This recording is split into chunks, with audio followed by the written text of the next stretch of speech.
Tara, samahan niyo akong puntahan natin yung school ng pinsan ko dito sa Amerika. Ang kanyang school is Del Norte High School. So actually, siya ay nagpa-practice ng football ngayong araw na ito. Summer kasi walang klase, football lang. So naging champion sila before sa football 2023. And ayan yung cousin ko, nag-exercise siya. So, akit baba siya sa stairs.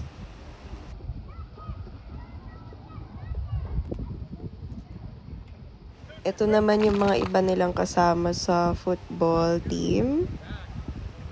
Not sure if mga freshmen yung iba. So, ayun sila nagpa-practice. So, ito naman yung soccer. So, marami silang mga sports dito, guys. So, iba-iba rin yung kanilang field and yung may mga courts pa. So, ito naman yung kanilang gym. Akala ko parang gymnasium lang siya na basketball, pero hindi pala. May mga equipments talaga. So, ito yung classrooms nila. And ito yung football office. And nandito yung kanilang cafeteria sa labas. Actually, ito yung loob na ng school. So, mga classrooms na yan.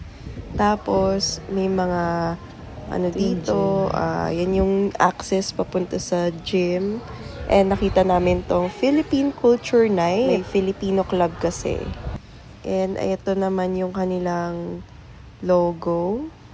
Actually, ito daw is parang bawal tapakan, ganon. So, tradition talaga nila yan. And try natin pa-picture dito.